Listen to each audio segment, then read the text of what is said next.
नमस्कार। आज हम भारत की क्वांटम कंप्यूटिंग की दुनिया से आई एक काफ़ी बड़ी खबर पर बात करने वाले हैं। सुनने में आया कि देश का पहला 25 क्यूबिट क्वांटम कंप्यूटर तैयार हो गया है। तो इसी पर आज थोड़ी गहराई से चर्चा करेंगे। ये क्यूपाई आई नाम के एक स्टार्टअप ने बनाया है। नाम है क्यूपाई आई इंडस। लॉन्च की तारीख थी 14 अप्रैल 2025। 25 क्यूबिट्स क्षमता। सुनने में तो ये अंक अच्छा लगता है, पर इसके मायने क्या हैं? मतलब इसकी क्या खासियत है? हाँ, ये 25 क्यूबिट्स वाली बात अहम है। देखिए, ये सिर्फ एक चिप नहीं है जैसा आपने कहा। इसमें कंट्रोल सिस्टम्स है, सॉफ्टवेयर है, मतलब एक पूरी की पूरी वर्किंग यूनिट तैयार की गई है। अच्छा, पूरा पैकेज? ये बात इसे खास बनाती है। बिल्कुल। क्वांटम कंप्यूटर बनाना ना वो सिर्फ चिप बनाने जैसा नहीं होता। आपको हार्डवेयर चाहिए, उसको कंट्रोल करने वाले इलेक्ट्रॉनिक्स चाहिए, फिर सॉफ्टवेयर भी चाहिए जो उस पर चल सके। इन सबको एक साथ लाना ही अपने आप में एक बड़ी इंजीनियरिंग चुनौती है।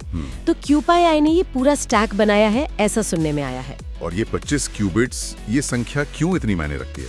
मतलब हमें पता है कि क्यूबिट्स क्लासिकल बिट्स से अलग हैं, पर 25 ही क्यों खास है? हाँ, देखिए, बहुत सरल शब्दों में कहूँ तो क्लासिकल बिट या तो 0 होता है या 1, लेकिन क्यूबिट क्वांटम मैकेनिक्स के कारण सुपर पोजिशन में रह सकता है। मतलब 0 और 1 एक साथ और एंटेंगलमेंट से जुड़ भी सकते हैं। इससे कंप्यूटिंग पावर बहुत तेजी से बढ़ती है। 25 क्यूबिट्स एक ऐसा लेवल है जहां आप कुछ ऐसी समस्याएं सुलझाना शुरू कर सकते हैं जो आज के सुपर कंप्यूटर के लिए भी बहुत मुश्किल है या नामुमकिन। बाप रे, मतलब ये वाकई एक बड़ा लेवल है। शुरुआती ही सही, पर बड़ा है। हाँ बिल्कुल, ये वो पड़ाव है जहाँ से आप प्रैक्टिकल चीजें करना शुरू कर सकते हैं, हालांकि अभी स्केल छोटा है। अच्छा, और ये भी सुनने में आया कि ये सिर्फ क्यूपा एआई की अपनी उपलब्धि नहीं है, बल्कि ये भारत के राष्ट्रीय क्वांटम मिशन से भी जुड़ा है। ये कनेक्शन क्या है? हाँ, ये बहुत जरूरी पॉइंट है।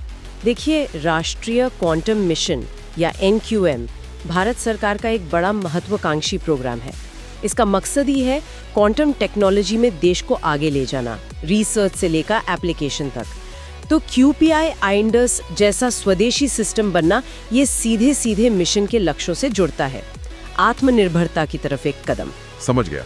तो ये एक बड़ी राष्ट्रीय कोशिश का हिस्सा है, सिर्फ एक कंपनी का प्रोजेक्ट नहीं। जी, ये दिखाता है कि सरकार, इंडस्ट्री, स्टार्टअप्स सब मिल के काम कर रहे हैं। एक इकोसिस्टम बनाने की कोशिश है। ठीक है, अब आते हैं मुद्दे की बात पर। ये 25 क्यूबिट सिस्टम करेगा क्या? मतलब रोजमर्रा की जिंदगी पर या इंडस्ट्री पर क्या असर पड़ सकता है? सुनने में तो सुपर फास्ट कंप्यूटिंग, बेहतर सुरक्षा, ये सब आता है। हाँ, असर तो बहुत गहरा हो सकता है, पर शायद अभी एकदम से नहीं दिखेगा। मिसाल के तौर पर नई दवाएं खोजना या नए मटेरियल बनाना। क्वांटम कंप्यूटर्स बहुत जटिल अणुओं के व्यवहार को सिमुलेट कर सकते हैं। ये काम आज के कंप्यूटर ठीक से नहीं कर पाते। इसमें लगने वाला टाइम बहुत कम हो सकता है। अच्छा, दवा बनाने में तेजी आ सकती है? बिल्कुल। इसी तरह लॉजिस्टिक्स है, फाइनेंस है, जहां बहुत जटिल ऑप्टिमाइजेशन की जरूरत होती है, वहां भी क्वांटम कंप्यूटर्स मदद कर सकते हैं। और सुरक्षा की बात करें तो हाँ, ये मौजूदा एन्क्रिप्शन को शायद तोड़ पाएं, लेकिन साथ ही क्वांटम क्रिप्टोग्राफी से ज्यादा सुरक्षित तरीके भी बना सकते हैं। तो ये दोधारी तलवार जैसी है। दिलचस्प। मतलब ये सिर्फ तेजी नहीं, ये उन सवालों के जवाब ढूंढ सकता है जो आज हम पूछ भी नहीं पा रहे हैं शायद। पर ये सब सुनने में जितना आसान लगता है उतना है तो नहीं, चुनौतियां भी होंगी। है, उनमें गलतियां बहुत होती हैं, तो एरर करेक्शन चाहिए। और फिर इन सिस्टम्स को बड़ा बनाना, मतलब 25 से 100 या 1000 क्यूबिट्स तक ले जाना, वो बहुत बड़ा चैलेंज है।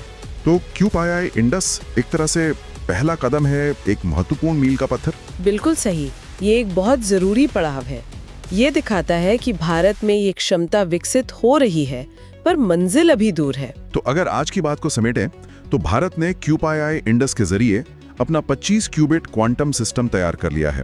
ये राष्ट्रीय क्वांटम मिशन के तहत एक अहम कदम है और देश के लिए तकनीकी आत्मनिर्भरता की दिशा में एक बढ़त है। निश्चित रूप से ये भारत की वैज्ञानिक और तकनीकी महत्वाकांक्षा को दिखाता है। पर अब सोचने वाली बात यह है, और ये सवाल शायद सबसे दिलचस्प है, कि इस नई ताकत का सबसे पहला और सबसे बड़ा असर हमें कहाँ देखने को मिलेगा? क्या वो दवा खोज होगी, या मटेरियल साइंस, या फाइनेंस, या फिर कोई ऐसा एरिया जिसके बारे में हमने अभी सोचा भी नहीं है? ये देखना बहुत रोमांचक होगा।